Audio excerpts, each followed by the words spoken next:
So ಇವತ್ತಿನ ವಿಷಯ ಏನಂತಂದ್ರೆ ಟ್ರೇಡಿಂಗ್ ವ್ಯೂ ಬಗ್ಗೆ ನಾವು ತಿಳ್ಕೊಳ್ಳೋಣ. ಸೊ ಅದಕ್ಕಿಂತ ಮುಂಚೆ ಟ್ರೇಡಿಂಗ್ ವ್ಯೂ ಪಾರ್ಟ್ 1 ಮತ್ತೆ ಪಾರ್ಟ್ 2 ಆಗ್ಲೇ ನಾವು ಯೂಟ್ಯೂಬ್ ಚಾನಲ್ ಅಲ್ಲಿ ಅಪ್ಲೋಡ್ ಮಾಡಿದ್ವಿ. ಸೊ ಅದರಲ್ಲಿ ನಿಮಗೆ ಕಂಪ್ಲೀಟ್ಲಿ ಫಂಡಮೆಂಟಲ್ಸ್, ಸ್ಕ್ರೀನರ್ಸ್ ಅದೆಲ್ಲ ಏನೇನ್ ಯೂಸ್ ಮಾಡಬಹುದು ಅಂತ ಅದನ್ನ ತಿಳಿಸ್ಕೊಟ್ಟಿದೀವಿ. ಇವಾಗ ನಾವು ಟೆಕ್ನಿಕಲ್ ಬಗ್ಗೆ ನಾವು ಸ್ಟಡಿ ಮಾಡೋಣ.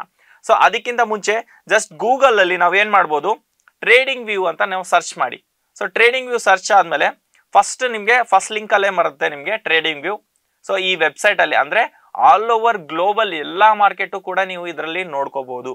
ಸೊ ಇದಕ್ಕಿಂತ ಮುಂಚೆ ನೀವೇನ್ ಮಾಡ್ಬೇಕು, ಜಿಮೇಲ್ ಇಂದ ಲಾಗಿನ್ ಆಗ್ಬೇಕು. ಫಸ್ಟ್ ನಿಮ್ಗೆ ಜಿಮೇಲ್ ಇಂದ ಲಾಗಿನ್ ಆದ್ರೆ ಫ್ರೀ ಆಕ್ಸೆಸ್ ಸಿಗುತ್ತೆ.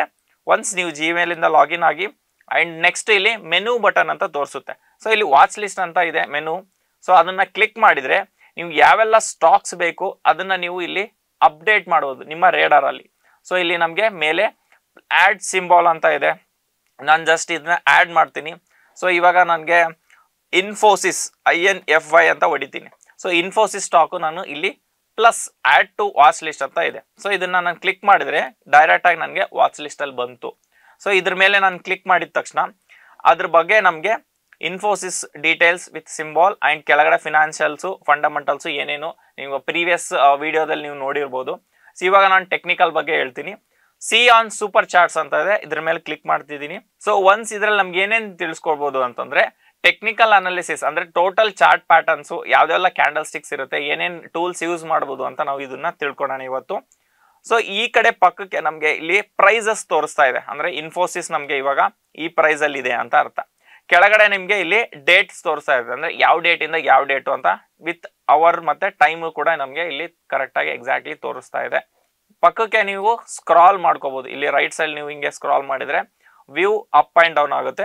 ಅದೇ ರೀತಿ ಇಲ್ಲೂ ಕೂಡ ನೀವು scroll zoom and zoom it ಮಾಡ್ಬೋದು, ಝೂಮ್ ಇನ್ ಝೂಮ್ ಔಟ್ ಮಾಡ್ಬೋದು. ಮೇಲೆ ನಿಮ್ಗೆ ಇಂಡಿಕೇಟರ್ ಅಂತ ಇದೆ. ಸೊ ಒನ್ಸ್ ನೀವು ಇಂಡಿಕೇಟರ್ ಅಂತ ಕ್ಲಿಕ್ ಮಾಡಿದ್ರೆ ನಿಮಗೆ ಸಪೋಸ್ ಇವಾಗ RSI, ಸೊ RSI ಅಂತ ಹಾಕಿದ್ರೆ relative strength index. So relative strength index ನಾನು ಕ್ಲಿಕ್ ಮಾಡ್ತಾ ಇದ್ದೀನಿ. ಸೊ ಈ ಇಂಡಿಕೇಟರ್ ನನಗೆ ಅಪ್ಡೇಟ್ ಆಯ್ತು. ಅಂದ್ರೆ ಈ ಇಂಡಿಕೇಟರ್ ಬಗ್ಗೆ ನಾವು ಯೂಸ್ ಮಾಡ್ಕೊಂಡು ಟೆಕ್ನಿಕಲ್ ಅಲ್ಲಿ ಗೈಡೆನ್ಸ್ ಮಾಡ್ಕೋಬಹುದು. ನೆಕ್ಸ್ಟ್ ಇನ್ನೂ ಒಂದು ಯಾವುದೋ ಇಂಡಿಕೇಟರ್ ಸೂಪರ್ ಟ್ರೆಂಡ್ ಅನ್ಕೊಳ್ಳಿ, ಸೂಪರ್ ಟ್ರೆಂಡ್. ಸೊ ಇದನ್ನು ಕೂಡ ನಾವು ಕ್ಲಿಕ್ ಮಾಡಿ ಸೊ ಅದನ್ನು ಕೂಡ ನಮ್ಗೆ ಇಲ್ಲಿ ಕಂಪ್ಲೀಟ್ಲಿ ಇಂಡಿಕೇಶನ್ ತೋರಿಸ್ತು. ಸೊ ಇವೆಲ್ಲ ನಮ್ಗೆ ಇಂಡಿಕೇಟರ್ಸ್ ಬಗ್ಗೆ ಏನಾದ್ರು ಗೊತ್ತಿಲ್ಲ ಅಂತಂದ್ರೆ CA Dayanand Bongali YouTube channel ಅಲ್ಲಿ ಬೇರೆ ವಿಡಿಯೋ ಇದೆ, ಅದ್ರ ಬಗ್ಗೆ ನೀವು ತಿಳ್ಕೊಳ್ಳಿ ಟೆಕ್ನಿಕಲ್ ಅನಾಲಿಸಿಸ್ ಬಗ್ಗೆ ಇನ್ನೂ ಒಂದು ಸ್ವಲ್ಪ. ಅಂಡ್ ನೆಕ್ಸ್ಟ್ ಇಲ್ಲಿ ನಮ್ಗೆ ಕ್ಯಾಂಡಲ್ಸ್ ಅಂತ ಇದೆ. ಸೊ ಒನ್ಸ್ ನಾವು ಕ್ಯಾಂಡಲ್ಸ್ ಅಂತ ಕ್ಲಿಕ್ ಮಾಡಿದ್ಮೇಲೆ ಇಲ್ಲಿ ನಮ್ಗೆ ಡಿಫ್ರೆಂಟ್ ವೆರೈಟೀಸ್ ಆಫ್ ಕ್ಯಾಂಡಲ್ಸ್ ಇದೆ, ಅಂದ್ರೆ ಲೈನ್ ಚಾರ್ಟ್ ಇದೆ ಅಂಡ್ ನೆಕ್ಸ್ಟ್ ನಿಮ್ಗೆ ವಾಲ್ಯೂಮ್ ಕ್ಯಾಂಡಲ್ಸ್ ಅಂತ ಇದೆ. ಸೊ ನಾವು ಯೂಸ್ ಮಾಡ್ತಾ ಇರೋದು ನಿಮ್ಗೆ Japanese candle sticks. So Japanese candle sticks ನ ನಾವು ಯೂಸ್ ಮಾಡ್ತಾ ಇದೀವಿ. ಸೊ ಅದನ್ನ ಕ್ಯಾಂಡಲ್ ಸ್ಟಿಕ್ಸ್ ನ ಯೂಸ್ ಮಾಡ್ಕೊಂಡು ನಾವು ಪ್ರೈಸ್ ನ ರೀಡ್ ಮಾಡ್ಕೊಂಡು ಅದ್ರ ಬಗ್ಗೆ ನಾವು ಯಾವ ಸ್ಟಾಕ್ ಎಲ್ಲಿ ಹೋಗ್ತಾ ಇದೆ, ಯಾವ ಫ್ರೇಮ್ ಅಲ್ಲಿ ಹೋಗ್ತಾ ಇದೆ, ಯಾವ ಟೈಮಲ್ಲಿ ಮೂಮೆಂಟಮ್ ಆಗ್ತಾ ಇದೆ, ಏನೆಲ್ಲ ಬೈಯರ್ಸ್ ಇದಾರ ಸೆಲ್ಲರ್ಸ್ ಇದಾರ, ಅದ್ರ ಬಗ್ಗೆ ನಾವು ಇನ್ಫಾರ್ಮೇಶನ್ ನ ಇಲ್ಲಿ ತಿಳ್ಕೊಬಹುದು. ಸೊ ಒಂದು ನಾನು ಇವಾಗ ಇಂಡಿಕೇಟರ್ ನ ಡಿಲೀಟ್ ಮಾಡ್ತಾ ಇದ್ದೀನಿ. ಇಲ್ಲಿ ಹೋದ್ರೆ ನೀವು ಇಂಡಿಕೇಟರ್ ನ ಡಿಲೀಟ್ ಮಾಡ್ಕೋಬಹುದು. ಸೊ ಕೆಳಗಡೆನೂ ಕೂಡ ನಾನು ಡಿಲೀಟ್ ಮಾಡ್ತಾ ಇದ್ದೀನಿ, ಇಲ್ಲಿ ಹೋದ್ರೆ ನಿಮ್ಗೆ ಡಿಲೀಟ್ ಮಾಡ್ಬೋದು. ಸೊ ಇದ್ರ ನಮ್ಗೆ ಕ್ಯಾಂಡಲ್ ಸ್ಟಿಕ್ಸ್ ಬಗ್ಗೆ. ಅಂಡ್ ನೆಕ್ಸ್ಟ್ ನಮ್ಗೆ ಇಲ್ಲಿ ಟೈಮ್ ಫ್ರೇಮ್ಸ್, ಟೈಮ್ ಇಂಟರ್ವೆಲ್ಸ್ ಅಂತ ಇದೆ. ಸೊ ಟೈಮ್ ಇಂಟರ್ವೆಲ್ಸ್ ಅಂತಂದ್ರೆ ನಾವು ಇಂಟ್ರಾಡೇ ಮಾಡ್ತೀವಾ, ಏನ್ ಲಾಂಗ್ ಟರ್ಮ್ ಇನ್ವೆಸ್ಟ್ಮೆಂಟ್ ಮಾಡ್ತೀವಾ, ಅದ್ರ ಬೇಸ್ಡ್ ಆನ್ ನಾವು ಟೈಮ್ಸ್ ಎಲ್ಲ ನಾವು ಚೆಕ್ ಮಾಡ್ಕೋಬೇಕು.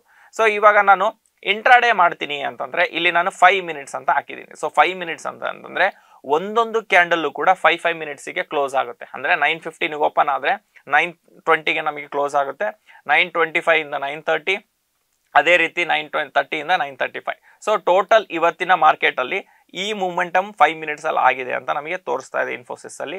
ಅದೇ ರೀತಿ ನಾನು 50 ಮಿನಿಟ್ಸ್ ಅಂತಂದ್ರೆ ಒಂದೊಂದು ಕ್ಯಾಂಡಲ್ ನನಗೆ 15 ಮಿನಿಟ್ಸ್ ಅಂತ ನಮಗೆ ಇಲ್ಲಿ ತೋರಿಸ್ತಾ ಇದೆ. ಅಂದ್ರೆ 9:15 ಓಪನ್ ಆದ ತಕ್ಷಣ 9:45 9:30 ತನಕ ಹೋಗುತ್ತೆ, ಆಮೇಲೆ 9:30 ಇಂದ 9:45ಗೆ ನಮಗೆ ಬರುತ್ತೆ. ಸೊ ಅದೇ ರೀತಿ ಲಾಂಗ್ ಟರ್ಮ್ ಡೇ ಕ್ಯಾಂಡಲ್ ನೋಡ್ಬೋದು, ಅಂದ್ರೆ ಇವತ್ತಿನ ಮಾರ್ಕೆಟ್ ಏನಾಗಿದೆ ಅಂತ ನಾವು ನೋಡೋದಾದ್ರೆ ಸೊ ಇಲ್ಲಿ ಅಬ್ಸರ್ವ್ ಮಾಡಿ. ಸೊ ಇದು ಇವತ್ತಿನ ಫುಲ್ ಡೇ ಕ್ಯಾಂಡಲ್, ಅಂದ್ರೆ ಓವರ್ ಆಲ್ 9:15 to 3:30 ಏನಾಗಿದೆ ಪ್ರೈಸ್ ಅಂತ ನೀವು ಅಬ್ಸರ್ವ್ ಮಾಡ್ಬೋದು. ಅಂಡ್ ಇಲ್ಲಿ ನಿಮ್ಗೆ ಇನ್ನೊಂದು ಏನು ತಿಳ್ಕೊಬಹುದು ಅಂದ್ರೆ ಇದ್ರ ಮೇಲೆ ಈ ಕರ್ಸರ್ ನಾನು ಇಲ್ಲಿ ಇಟ್ಟಿದ್ದೀನಲ್ಲ, ಇದ್ರ ಮೇಲೆ ಇಟ್ರೆ ನಿಮ್ಗೆ ಇಲ್ಲಿ ಮೇಲೆ ಕಾಣ್ತಾ ಇದೆ ನೋಡಿ OHLC, ಅಂದ್ರೆ ಓಪನ್ ಎಲ್ಲಾಯ್ತು, ಹೈ ಎಲ್ಲಾಯ್ತು, ಲೋ ಎಲ್ಲಾಯ್ತು, ಕ್ಲೋಸ್ ಎಲ್ಲಾಯ್ತು ಅಂತ. ಈ ಕರ್ಸರ್ ಇದ್ರ ಮೇಲೆ ಇಟ್ರೆ ನಮ್ಗೆ ಮೇಲೆ ಕಾಣ್ತಾ ಇದೆ, ಅಂದ್ರೆ ಓಪನ್ 1830 ಆಗಿದೆ, ಹೈ ಎಲ್ಲಿ ತನಕ ಹೋಗಿದೆ 1863.5 ಹೋಗಿದೆ, ಲೋ ಎಲ್ಲಿ ಹೋಗಿದೆ 1824.90 ಹೋಗಿದೆ, ಅಂಡ್ ಕ್ಲೋಸ್ ಎಲ್ಲಾಗಿದೆ ಅಂದ್ರೆ 1829.75.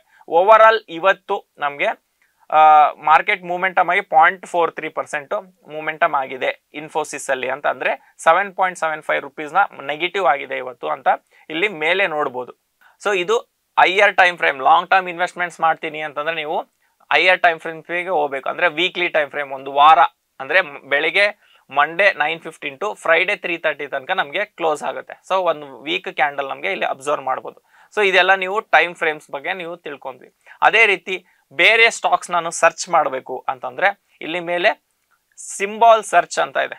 ಒನ್ಸ್ ನಾನು ಅದನ್ನ ಕ್ಲಿಕ್ ಮಾಡಿದ್ರೆ ಇವಾಗ ರಿಲಯನ್ಸ್,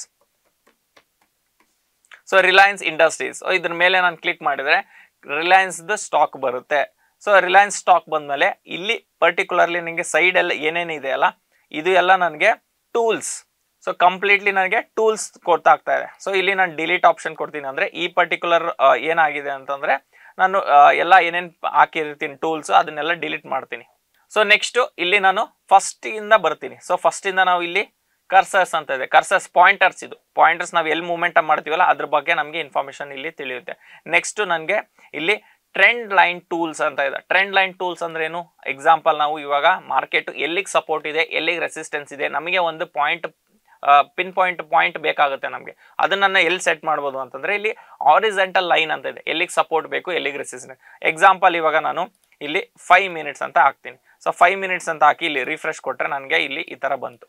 ಸೊ ಇಲ್ಲಿ ನಾನು ಟ್ರೆಂಡ್ ಲೈನ್ ಟೂಲ್ಸ್ ಅಲ್ಲಿ ಹೋಗಿ ಹಾರಿಜಾಂಟಲ್ ಲೈನ್ ಅಂತ ಕೊಡ್ತೀನಿ. ಅಂದ್ರೆ ನನಗೆ ಮಾರ್ಕೆಟ್ ಇಲ್ಲಿ ತನಕ ಸಪೋರ್ಟ್ ಬಂದಿತ್ತು, ಸೊ ಇಲ್ಲಿಗೆ ಸಪೋರ್ಟ್ ಬಂದಿತ್ತು, ಮತ್ತೆ ಇಲ್ಲಿಗೆ ಬಂದಿತ್ತು. ಅದೇ ರೀತಿ ನನಗೆ ರೆಸಿಸ್ಟೆನ್ಸ್ ಎಲ್ಲಿದೆ ಅಂತಂದ್ರೆ ಈ ಪರ್ಟಿಕ್ಯುಲರ್ ಜಾಗದಲ್ಲಿ ನನಗೆ ರೆಸಿಸ್ಟೆನ್ಸ್ ಮಾರ್ಕೆಟ್ ಇಲ್ಲಿ ತನಕ ಹೋಗಿತ್ತು, ಮತ್ತೆ ಇಲ್ಲಿ ತನಕ ಹೋಗಿ ಆ ರೆಸಿಸ್ಟೆನ್ಸ್ ಬ್ರೇಕ್ ಮಾಡಿ ಮೇಲೆ ಹೋಗಿದೆ ಮಾರ್ಕೆಟ್ ಅಂತ ಇಲ್ಲಿ ಈ ಹಾರಿಜಾಂಟಲ್ ಲೈನ್ ಇಂದ ನಮಗೆ ತಿಳ್ಕೊಬಹುದು. ಅದೇ ರೀತಿ ಇದರಲ್ಲಿ ಟ್ರೆಂಡ್ ಲೈನ್ ಅಂತ ಇದೆ. ಸೊ ಟ್ರೆಂಡ್ ಲೈನ್ ಅಂತಂದ್ರೆ ನಾನು ಇದನ್ನ ಕ್ಲಿಕ್ ಮಾಡಿದ್ರೆ ಎಲ್ಲಿಂದ ಎಲ್ಲಿಗೆ ಮಾರ್ಕೆಟ್ ಯಾವ ಪಾಯಿಂಟ್ ಇಂದ ಯಾವ ಪಾಯಿಂಟಿಗೆ ಹೋಗಿದೆ ಅಂತ ನಮ್ಗೆ ಇಲ್ಲೇ ಗೊತ್ತಾಗುತ್ತೆ. ಎಕ್ಸಾಂಪಲ್ ಇವಾಗ ನಾನು ಮಾರ್ಕೆಟ್ ಟ್ರೆಂಡ್ ಲೈನ್ ಪ್ರಕಾರ ಸೊ ಈ ಪರ್ಟಿಕ್ಯುಲರ್ ಜಾಗದಿಂದ ಈ ಪರ್ಟಿಕ್ಯುಲರ್ ಪಾಯಿಂಟ್ಸ್ ಮಾಡಿದ್ರೆ ನನಗೆ ಮಲ್ಟಿಪಲ್ ಟೈಮ್ಸ್ ಎಲ್ಲಿ ಟಚ್ ಆಗಿದೆ. ಸೊ ಇದನ್ನ ನಾನು ಈ ಪಾಯಿಂಟು ಮತ್ತೆ ಈ ಪಾಯಿಂಟ್ ಕನ್ಸಿಡರ್ ಮಾಡ್ತಾ ಇದ್ದೀನಿ. ಸೊ ಇಲ್ಲಿಂದ ಮಾರ್ಕೆಟ್ ಇಲ್ಲಿ ಮೇಲೆ ಬರುತ್ತೆ ಮತ್ತೆ ಬೀಳುತ್ತೆ, ಮಾರ್ಕೆಟ್ ಮೇಲೆ ಬರುತ್ತೆ ಬೀಳುತ್ತೆ, ಮೇಲೆ ಬರುತ್ತೆ ಬೀಳುತ್ತೆ. ಸೊ ಇಲ್ಲಿ ನನಗೆ ಕಂಟಿನ್ಯೂಸ್ ಆಗಿ ಗೊತ್ತಾಗ್ತಿದೆ ಈ ಟ್ರೆಂಡ್ ಲೈನ್ ಪ್ರಕಾರ ನನಗೆ ರೆಸ್ಪೆಕ್ಟ್ ಮಾಡ್ತಾ ಇದೆ ಅಂತ. ಅಂದ್ರೆ ಈ ಟೂಲ್ ನಾನು ಈ ತರ ಯೂಸ್ ಮಾಡ್ಕೋಬಹುದು. ಸಪೋರ್ಟ್ ಅಂಡ್ ರೆಸಿಸ್ಟೆನ್ಸ್ ಇಂದ ಸ್ಲ್ಯಾಂಟ್ ಆಗಿ ನಾನು ನೋಡ್ಕೋಬಹುದು ಇದನ್ನ. ಅದೇ ರೀತಿ ಇದ್ರ ಮೇಲೆ ಕ್ಲಿಕ್ ಮಾಡಿದ್ರೆ ಇಲ್ಲಿ ನಾವು ಕಲರ್ಸ್ ನ ಚೇಂಜ್ ಮಾಡ್ಕೋಬಹುದು. ಇದನ್ನ ಯಾವ ಕಲರಿಗೆ ಬೇಕಾದ್ರೂ ಸೆಟ್ ಮಾಡ್ಕೋಬಹುದು. ಅಂಡ್ ನಮ್ಗೆ ಥಿಕ್ನೆಸ್ ಕೂಡ ಇನ್ಕ್ರೀಸ್ ಮಾಡ್ಕೋಬಹುದು. ಇನ್ನೂ ಥಿಕ್ನೆಸ್ ಜಾಸ್ತಿ ಬೇಕಾ ಇದನ್ನ ನಾವು ಕ್ಲಿಕ್ ಮಾಡ್ಕೋಬಹುದು. ಅಂಡ್ ನಮ್ಗೆ ನೆಕ್ಸ್ಟ್ ಇಲ್ಲಿ ಟೆಕ್ಸ್ಟ್ ನ ಹಾಕೋಬಹುದು. ಸೊ ಇದ್ರ ಮೇಲೆ ನಾನು ಟೆಕ್ಸ್ಟ್ ನ ಹಾಕೋಬಹುದು. ಇಲ್ಲಿ ಹೋದ್ರೆ ಟೆಕ್ಸ್ಟ್ ಅಂದ್ರೆ ನನ್ಗೆ ಇದು ಸಪೋರ್ಟ್ ಇದೆ, ಸೊ ರೆಸಿಸ್ಟೆನ್ಸ್ ಇದೆ ಅಂತ ಕ್ಲಿಕ್ ಮಾಡಿದ್ರೆ ಇದ್ರ ಮೇಲೆ ನನಗೆ ಟೆಕ್ಸ್ಟ್ ಬಂತು. ಅಂದ್ರೆ ಈ ಟ್ರೆಂಡ್ ಲೈನ್ ಅಲ್ಲಿ ನನಗೆ ಟೆಕ್ಸ್ಟ್ ಬಂತು. ಅದೇ ರೀತಿ ಇಲ್ಲಿ ನಮ್ಗೆ ಕೆಳಗಡೆ ಹಾರಿಜಾಂಟಲ್ ಲೈನ್ ಹಾಕಿದ್ವಲ್ಲ ಇಲ್ಲೂ ಕೂಡ ನಾವು ಟೆಕ್ಸ್ಟ್ ನ ಎಕ್ಸೆಪ್ಟ್ ಮಾಡ್ಬೋದು. ಅಂದ್ರೆ ಇದ್ರ ಮೇಲೆ ನಾನು ಡಬಲ್ ಕ್ಲಿಕ್ ಮಾಡಿದ್ರೆ ಇಲ್ಲಿ ಟೆಕ್ಸ್ಟ್ ಬರುತ್ತೆ, ಸಪೋರ್ಟ್ ಅಂತ ಕ್ಲಿಕ್ ಮಾಡ್ತೀನಿ. ಸೊ ಇಲ್ಲಿ ನನಗೆ ಸಪೋರ್ಟ್ ಅಂತ ಬಂತು. ಇದು ನಾನು ಇಲ್ಲಿ ಮತ್ತೆ ಡಬಲ್ ಕ್ಲಿಕ್ ಮಾಡ್ತೀನಿ. ಸೊ ರೆಸಿಸ್ಟೆನ್ಸ್, ಸೊ ಇದನ್ನ ನಾನು ಕ್ಲಿಕ್ ಮಾಡಿದ್ರೆ ಇಲ್ಲಿ ನನಗೆ ರೆಸಿಸ್ಟೆನ್ಸ್ ಅಂತ ನನಗೆ ಇಲ್ಲಿ ತೋರಿಸ್ತಾ ಇದೆ. ಸೊ ಇದು ನನಗೆ ಹಾರಿಜಾಂಟಲ್ ಲೈನ್, ಅದನ್ನೆಲ್ಲ ನಾನು ಇಲ್ಲಿ ತೋರಿಸ್ತಾ ಇದ್ದೀನಿ. ಸೊ ಮೇನ್ ಇಂಪಾರ್ಟೆಂಟ್ ನಮಗೆ ಏನಂತಂದ್ರೆ ಒಂದು ಟ್ರೆಂಡ್ ಲೈನ್ ಬೇಕಾಗುತ್ತೆ ಅಂಡ್ ನೆಕ್ಸ್ಟ್ ಒಂದು ಹಾರಿಜಾಂಟಲ್ ಲೈನ್ ಒಂದು ಬೇಕಾಗುತ್ತೆ. ಅದೇ ರೀತಿ ಇಲ್ಲಿ ಕೆಳಗಡೆ ಪ್ಯಾರಲಲ್ ಚಾನಲ್ ಅಂತ ಇದೆ. ಪ್ಯಾರಲಲ್ ಚಾನಲ್ ಅಂದ್ರೆ ಯಾವಿಂದ ಯಾವ ಮೂಮೆಂಟಮ್ ಆಯ್ತು, ಯಾವ ರೇಂಜ್ ಅಲ್ಲಿ ಮೂಮೆಂಟಮ್ ಆಯ್ತು ಅಂತ ನೋಡ್ಬೋದು. ಸೊ ಇದನ್ನ ನಾನು ಕ್ಲಿಕ್ ಮಾಡಿ ಪ್ಯಾರಲಲ್ ಚಾನಲ್ ಎಕ್ಸಾಂಪಲ್ ಇವಾಗ ಇಲ್ಲಿಂದ ನನಗೆ ಮಾರ್ಕೆಟ್ ಈ ಪರ್ಟಿಕ್ಯುಲರ್ ಇದ್ರಲ್ಲಿ ಹೋಗಿತ್ತು, ಅದೇ ರೀತಿ ಇಷ್ಟು ಝೋನ್ ಅಲ್ಲಿ ಹೋಗಿದೆ ಅಂತ ನಾನು ನೋಡ್ಕೋಬಹುದು. ಸೊ ಅಂದ್ರೆ ಈ ಪರ್ಟಿಕ್ಯುಲರ್ ಝೋನ್ ಅಲ್ಲೇ ನನಗೆ ಮಾರ್ಕೆಟ್ ಮೂಮೆಂಟಮ್ ಆಗಿದೆ. ಸೊ ಈ ಪ್ಯಾರಲಲ್ ಚಾನಲ್ ಇಂದ ನಾನು ಇದನ್ನ ನೋಡ್ಕೋಬಹುದು. ಅದೇ ರೀತಿ ನೆಕ್ಸ್ಟ್ ಇಲ್ಲಿ ಫಿಬ್ ರಿಟ್ರೇಸ್ಮೆಂಟ್ ಟೂಲ್, ನಿಮ್ಗೆ ಇದೆಲ್ಲ ಯೂಸ್ ಮಾಡಕ್ ಬಂದಿದ್ರೆ ಫಿಬ್ ರಿಟ್ರೇಸ್ಮೆಂಟ್ ಟೂಲ್ ನ ಯೂಸ್ ಮಾಡ್ಕೋಬಹುದು. ಸೊ ಇದನ್ನ ನಾನು ನೆಕ್ಸ್ಟ್ ಪಾರ್ಟ್ ಅಲ್ಲಿ ನಿಮ್ಗೆ ಇನ್ ಡೀಟೇಲ್ಸ್ ಹೇಳಕ್ ಇಷ್ಟಪಡ್ತೀನಿ. ಅದಕ್ಕಿಂತ ಮುಂಚೆ ನೋಡಿ ಇಲ್ಲಿ ಬ್ರಷ್ ಅಂತ ಇದೆ. ಸೊ ಬ್ರಷ್ ಅಂತಂದ್ರೇನು, ಇವಾಗ ನಾನೇನು ಟ್ರೆಂಡ್ ಲೈನ್ ಹಾಕಿದ್ದೀನಿ, ಹಾರಿಜಾಂಟಲ್ ಲೈನ್ ಹಾಕಿದ್ದೀನಿ. ಸೊ ಇದನ್ನ ನಾನು ಡೈರೆಕ್ಟ್ ಆಗಿ ಮ್ಯಾನ್ಯಲ್ ಆಗಿ ಮಾಡಬೇಕು ಅಂತಂದ್ರೆ ಜಸ್ಟ್ ಇವಾಗ ನಾನು ಎಕ್ಸಾಂಪಲ್ ಇಲ್ಲಿ ತೋರಿಸ್ತಾ ಇದ್ದೀನಿ. ಸೊ ಇಲ್ಲಿ ನಾನು ಇಲ್ಲಿ ಸಪೋರ್ಟ್ ಇದೆ, ಸೊ ಈ ತರ ಲೈನ್ ಹಾಕ್ತಾ ಇದ್ದೀನಿ. ಅಂಡ್ ಇಲ್ಲಿ ರೆಸಿಸ್ಟೆನ್ಸ್ ಇದೆ, ಈ ತರ ಲೈನ್ ಹಾಕ್ತಾ ಇದೆ. ಇಲ್ಲಿ ನಾವು ಏನೆಲ್ಲ ಹೆಸರನ್ನ ಬರಿಬಹುದು. ಸೊ ಏನೆಲ್ಲ ಹೆಸರು ಬರಿಬಹುದು. ಸೊ ಇದು ನನಗೆ ಬ್ರಷ್ ಇಂದ ನಾನು ಬರಿಬಹುದು. ಅದೇ ರೀತಿ ಇಲ್ಲಿ ನನಗೆ ನೆಕ್ಸ್ಟ್ ರೆಕ್ಟ್ಯಾಂಗಲ್ ಅಂತ ಇದೆ. ರೆಕ್ಟ್ಯಾಂಗಲ್ ಅಂತಂದ್ರೆ ಸೇಮ್ ನಮಗೆ ಕಂಪ್ಲೀಟ್ಲಿ ಆರಿಜೆಂಟಲ್ ಲೈನ್ ನಾವು ಯಾವ ತರ ಯೂಸ್ ಮಾಡ್ತೀವಿ, ಇಲ್ಲಿ ಈ ತರ ಆರಿಜೆಂಟಲ್ ಲೈನ್ ಯಾವ ತರ ಯೂಸ್ ಮಾಡ್ತೀವಿ, ಇದು ಒಂದೇ ರೀತಿ ಸಪೋರ್ಟ್ ಆಗುತ್ತೆ, ಒಂದೇ ರೀತಿ ರೆಸಿಸ್ಟೆನ್ಸ್ ಆಗುತ್ತೆ. ಸೊ ನಾನು ಇಲ್ಲಿ ರೆಕ್ಟ್ಯಾಂಗಲ್ ಯೂಸ್ ಮಾಡಿದ್ದೇನೆ, ಆ ಕಂಪ್ಲೀಟ್ ಝೋನ್ ಅನ್ನ ಯೂಸ್ ಮಾಡ್ತಾ ಇದ್ದೀನಿ ಅಂತ ಅರ್ಥ. ಅಂದರೆ ಇಲ್ಲಿಂದ ನಾನು ಕ್ಲಿಕ್ ಮಾಡಿ ಇದನ್ನ ನಾನು ಹಿಂಗ್ ತಗೊಂಡು ಹೋದ್ರೆ ಈ ಕಂಪ್ಲೀಟ್ ಝೋನ್ ಇದೆ ನಮಗೆ ಸಪೋರ್ಟ್ ಝೋನ್ ಅಂತ ಅರ್ಥ ಆಗುತ್ತೆ. ಅದೇ ರೀತಿ ನಾನು ಮತ್ತೆ ಮೇಲೆ ಎಲ್ಲಾದ್ರೂ ಹೋದ್ರೆ ಈ ಕಂಪ್ಲೀಟ್ ಝೋನ್ ನನಗೆ ರೆಸಿಸ್ಟೆನ್ಸ್ ಝೋನ್ ಅಂತ ನಮಗೆ ಗೊತ್ತಾಗುತ್ತೆ. ಅಂದ್ರೆ ಈ ಮಾರ್ಕೆಟ್ ಏನಾಯ್ತು, ಈ ಪರ್ಟಿಕ್ಯುಲರ್ ಝೋನ್ ಅಲ್ಲೇ ನಮಗೆ ಮೂಮೆಂಟಮ್ ಆಗಿದೆ ಅಂತ ಇಲ್ಲಿ ನಾವು ತಿಳ್ಕೊಬಹುದು. ಸೊ ಇದು ನನಗೆ ಟೂಲ್, ರೆಕ್ಟ್ಯಾಂಗಲ್ ಟೂಲ್, ನೀವು ಯಾವ ತರ ಬೇಕಾದ್ರೂ ಹಾಕೋಬಹುದು. ಅದೇ ರೀತಿ ಇಲ್ಲಿ ಟೆಕ್ಸ್ಟ್ ಅಂತ ಇದೆ. ಟೆಕ್ಸ್ಟ್ ಅನ್ನ ನಾವು ಇದನ್ನ ಇಟ್ಕೊಂಡು ಇದ್ರ ಮೇಲೆ ಹೆಸರು ಬರಿಬಹುದು ನಾವು. ಏನು ಇದು resistance zone. So resistance zone ಅಂತ ನಾನು ಇಲ್ಲಿ ಟೆಕ್ಸ್ಟ್ ಮಾಡಿದೆ. ಅಂದ್ರೆ ಈ ಪರ್ಟಿಕ್ಯುಲರ್ ನನಗೆ ಯಾವಾಗಲೂ ಸೇವ್ ಆಗಿರುತ್ತೆ. ಸೊ ಯಾವಾಗಲೂ ಮತ್ತೆ ನೀವು ವಾಪಸ್ ಬಂದರೂ ಕೂಡ ಇಲ್ಲೇ ನಮಗೆ ಸೇವ್ ಆಗಿರುತ್ತೆ. ಸೊ ಇದಾಗಿತ್ತು ಲೈಕ್ ಈ ಪರ್ಟಿಕ್ಯುಲರ್ ಸೀರೀಸ್ ಅಲ್ಲಿ ಇಷ್ಟು ಟೂಲ್ಸ್ ನಾನು ಎಕ್ಸ್ಪ್ಲೈನ್ ಮಾಡಿದ್ದೀನಿ. ಇನ್ನು ಡೀಟೇಲ್ ನೆಕ್ಸ್ಟ್ ಒಂದು ಪಾರ್ಟ್ ಸೀರೀಸ್ ಅಲ್ಲಿ ನಾನು ಎಕ್ಸ್ಪ್ಲೈನ್ ಮಾಡ್ತೀನಿ. ಅಲ್ಲಿ ತನಕ ಪ್ಲೀಸ್ ಚಾನಲ್ನ ಸಬ್ಸ್ಕ್ರೈಬ್ ಮಾಡಿ, ಶೇರ್ ಮಾಡಿ ಮತ್ತೆ ಲೈಕ್ ಮಾಡಿ. Thank you. ಸಂಪರ್ಕಿಸಿ CA Dayanand Bongali, stock market training institute, Rajajinagar, first block, Bengaluru.